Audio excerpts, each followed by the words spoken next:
सकाळच्या सहयोगी संपादक मृणाली नानिवडेकर आपल्यासोबत आहेत। मला एक सांगा की आता दोन महत्त्वाचे मुद्दे उपस्थित होत आहेत। एक म्हणजे भाजप आणि शिवसेना एकत्र येतील, एकत्र येणार हे आता निश्चितच झालेलं आहे। पण त्याच्यामध्ये पहिला मुद्दा जो आहे तो म्हणजे इतके दिवस जे संबंध ताणलेले होते त्या पार्श्वभूमीवर आता पुढे काय होणार हा पहिला भाग। आणि दुसरा मुद्दा आहे प्रामुख्याने विदर्भाच्या अनुषंगाने, म्हणजे वेगळा विदर्भ ही भाजपची भूमिका आहे, शिवसेनेचा त्याला विरोध आहे। आणि वेगळ्या विदर्भाच्या मुद्द्यावर भाजपला विदर्भामध्ये सर्वाधिक यश मिळालेलं आहे। या पार्श्वभूमीवर मुख्यमंत्री विदर्भाचे असताना भूमिकेमध्ये एवढा मोठा विरोध असताना आता आगामी काळामध्ये हा मुद्दा हे महत्त्वाचं आव्हान ठरू शकतं का, काय वाटतं?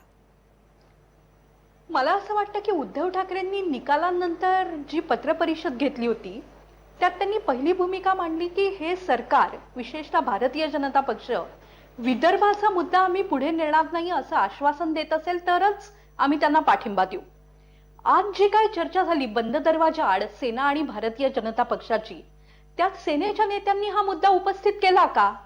मला असं वाटतं सेनेचे जे समर्थक मतदार आहेत, संयुक्त महाराष्ट्राचे जे समर्थक नागरिक आहेत, त्यांना या प्रश्नाचं उत्तर शिवसेनेने दिलं पाहिजे।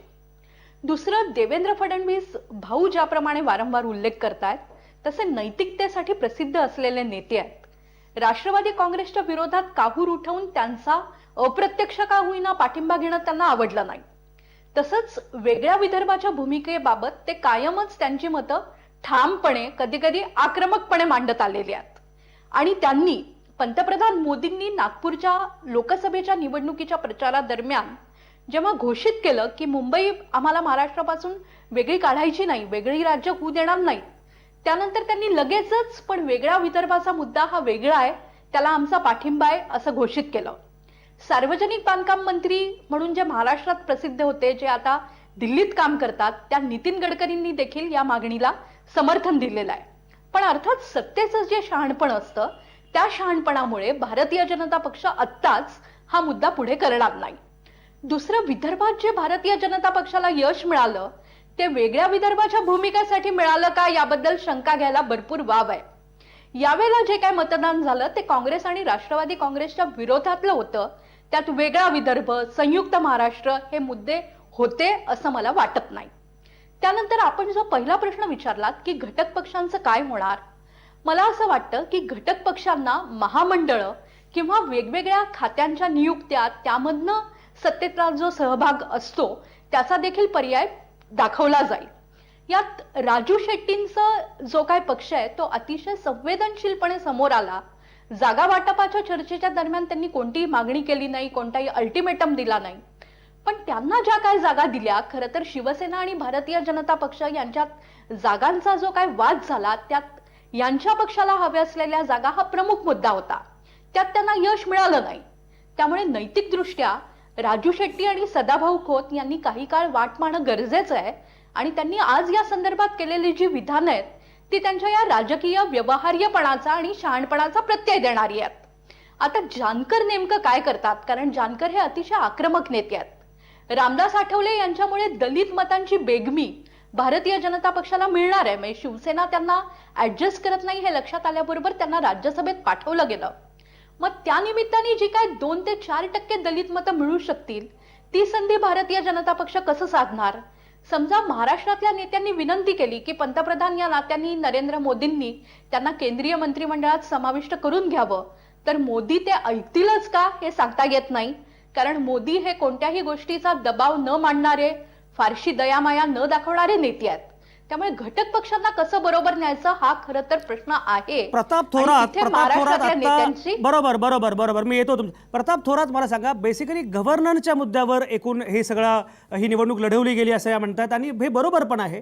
पण जर गव्हर्नन्सच्या मुद्द्यावर हे सरकार आलं असेल आणि आता भाजप आणि शिवसेना यांच्यामधला ताण आपण पाहिलेला आहे, शेवटी जरी हे एकत्र आले असले सत्तेसाठी तरी हा ताण काही लगेच संपेल अशातला अजिबात भाग नाही। या सगळ्याचा एकूण परिणाम सरकारच्या कार्यक्षमतेवर किंवा गव्हर्नन्सवर होईल का, काय वाटतं तुम्हाला? गव्हर्नन्सवरती व्हायला तसा दिसायलाच लागलेला आहे। याचं कारण असं की संख्या फार तर 10 ते 12% जास्त नाही व्हायला पाहिजे मंत्रिमंडळाच्या सदस्यांची। मोदींच्या मंत्रिमंडळाची संख्यासुद्धा वाढली, ती जर 10% दिसली असती तर जास्त बरं दिसलं असतं। आटोपशीर अनेक खाती ती एकत्र करून त्याचा कारभार करायचं म्हणत होते।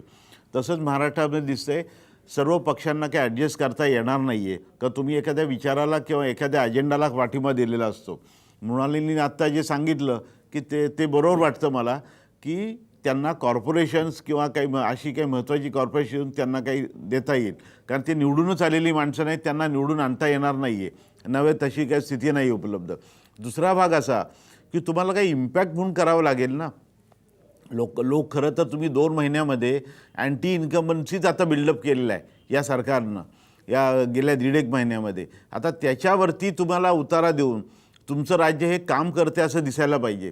आणि फार बोलणारे लोक होते की जसं की खडसेंना दिल्लीला बोलवलं गेलं, मध्ये मुख्यमंत्र्यांनी सुद्धा त्यांना थोडंसं आगपाखड केली अधिकाऱ्यांच्या बैठकीमध्ये, त्यांची जी काय वक्तव्य होती त्याच्यामध्ये हे सरकार बोलण्यापेक्षा त्यांना सचिन तेंडुलकरचाच आदर्श ठरावा लागेल की बॅटनी बोलायचं, कुणी किती टीका केली तरी ते तसं यांना डिसिजन घेऊन बोलावं लागेल आणि डिसिजन घेतले पाहिजेत महत्त्वाच्या गोष्टीवरती. उदाहरण द्यायचं झालं तर समजा पोलीस रिफॉर्मचा विषय आहे. उत्तर प्रदेश आणि महाराष्ट्र ही 2च राज्य आहेत की सुप्रीम कोर्टानं जी काही त्यांना शिफारस केलेली त्यांनी मानलेली नाही आहे राजकीय हस्तक्षेपाच्याबद्दल. त्यांना आम्ही काहीतरी योग्य काम करणारे लोक आहोत याचे सिग्नल द्यावे लागतील आणि जरा कमी बोलावं लागेल, हा त्याच्यातला भाग आहे. कुणाला किती ॲडजस्ट केलं हा आता लोकांच्या दृष्टीनं फारसा महत्त्वाचा भाग नाही आहे. तुम्ही सत्तेच्या याच्यासाठी हापापलेले होतात आणि सत्ता आलेली आहे. दुसरा भाग शिवसेनेच्या पुढची जी आव्हानं आहेत की उद्धव ठाकरेंना हा बराचसा सेटबॅक टाईपचा आहे. बाळासाहेब ठाकरे कधी ऐकत नसत. उद्धव ठाकरेंनी काय ॲडजस्ट केलं का? लोकांचं प्रेशर होतं शिवसेनेकाच का? सत्तेत जाऊ इच्छिणाऱ्या नेत्यांचंच प्रेशर होतं त्यांच्यावरती म्हणून त्यांनी ॲडजस्ट केले का? अशी बेशिस्ती किंवा प्रेशर वाढलं त्यावेळेला बाळासाहेबांनी मागच्या काही वर्षापूर्वी मोठा त्यावेळेला इव्हेंट झाले होते. ते म्हणाले की माझी संघटना मी मोडून टाकतो, मला नको संघटनाच चालवायची नाही, तिची जर काँग्रेस होणार असेल तर. उद्धव ठाकरेंनी ते काय तसं धाडं दाखवलेलं नाही लोकांना चाप लावताना. आत्ता फक्त एकच फायदा झाला आहे की जे दिसत होतं की मे महिन्यामध्ये हे सरकार पडेल किंवा दिवाळीमध्ये मध्यावधी निवडणुका होतील, त्या मध्यावधी निवडणुकीचा ताप आपल्याला तो टळलेला आहे. तेवढं एक बरं झालं. दुसरी गोष्ट आपण याच कार्यक्रमात निकालाच्या दिवशी बोललो होतो की शेवटी यांचे बोलवते दोन्ही कॉर्पोरेट हाऊसेस असतात. त्यांना परवडलं पाहिजे ना मध्यावधी निवडणुका, त्यांचे प्रेशर असतं. शेवटी कॉर्पोरेट हाऊसेसचा सुद्धा आपण त्यांचं प्रेशर आपण नजरअंदाज करू नये. त्याच्या प्रेशरखालीसुद्धा यांना वागावं लागतं. तसंच पैसे आणणार कुठून एवढे, परंतु यांना गव्हर्नन्सच्या बाबतीत लोकांना कन्व्हिन्स होईल असं काम करावं लागेल. कारण यांचे गप्पा फार मोठ्या मोठ्या गोष्टी बोलतात पण कामाच्या बाबतीत दिसलं पाहिजे. भाऊ तोरसेकर, आपल्याकडे अतिशय कमी वेळ आहे. मला एक सांगा की एकूण या सगळ्याचा परिणाम काय होणार आहे आणि महाराष्ट्रातलं आगामी चित्र म्हणजे सरकार सोडा, एकूण राजकीय पक्ष, एकूण राजकीय चित्र, राजकीय समीकरणं याच्या अनुषंगानं काय चित्र असणार आहे? निवडणुकीच्या निकालापासून आत्तापर्यंतचा घटनाक्रम बघितला तर तुम्हाला आठवत असेल की शेवटच्या क्षणी विधानसभेत जेव्हा बहुमताचा विषय होता तेव्हा उद्धव ठाकरेंनी एक शेवटची अट घातली की तुम्ही राष्ट्रवादीचा पाठिंबा नाकारा, मी तुम्हाला पाठिंबा देतो. त्यावेळेला मंत्रिपदाच्या जागा संख्येचा विषय नव्हता, तरीही यांनी हे केलं आणि तिथे ते फसले आणि तिथून भाजप फसत गेलेला आहे. आज सुद्धा शिवसेनेला घाईगर्दीने बरोबर घेतलं असं मला वाटतं. जर अजितदादा हे शेवटच्या 15 दिवसासाठी पृथ्वीराज चव्हाणांना माजी मुख्यमंत्री करू शकले पाठिंबा काढून घेऊन, तर मग 15 महिन्यानंतर उद्धव ठाकरे या सरकारचा पाठिंबा काढून घेणार नाहीत याच्यावर मी विश्वास ठेवत नाही. आज निवडणुका नको प्रतापनी सांगितलं ते बरोबर आहे, म्हणून हा स्टॉपगॅप अरेंजमेंट असू शकते.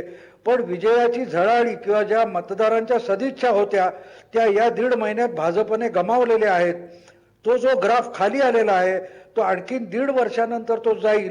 मोदींचा हनीमून पिरियड संपेल, त्याच्यानंतर जर त्या काळामध्ये राष्ट्रवादीच्या तथाकथित भ्रष्टाचारावर भाजपा सरकार महत्त्वाची कारवाई करू शकलं नाही तर 1.5-2 वर्षानंतर येणाऱ्या निवडणुका या भाजपाला कठीण जातील आणि त्या निवडणुका उद्धव ठाकरे फोर्स करू शकतील.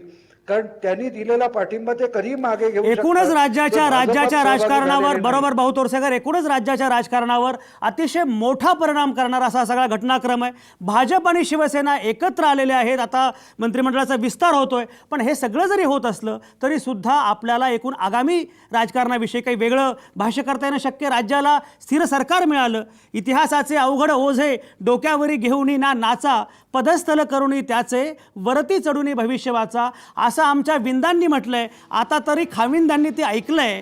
हे कारभारी सत्तेत तर सहभागी झालेत. 60 उत्तराची ही कहाणी 5 उत्तरी म्हणजे 5 वर्षांसाठी सुफळ संपूर्ण व्हावी अशाच शुभेच्छा आपल्या अर्थातच आहेत. राज्याच्या हितासाठी आम्ही एकत्र आलो असं ते म्हणत असले तरी ये पब्लिक है, ये सब जानती है. त्यामुळं पुढं काय करतात त्याकडं बारकाईनं पाहावं लागणार आहे. कारण सरकार कोणाचंही असलं तरी खरा अंकुश असतो तो तुमचा आणि माझा. नामवंतांच्या आभारासह आज इथंच थांबूया. उद्या भेटू नव्या मुद्द्यांसह, तुमच्या आतल्या आवाजासह. पाहत आणि ऐकत राहा आवाज महाराष्ट्राचा.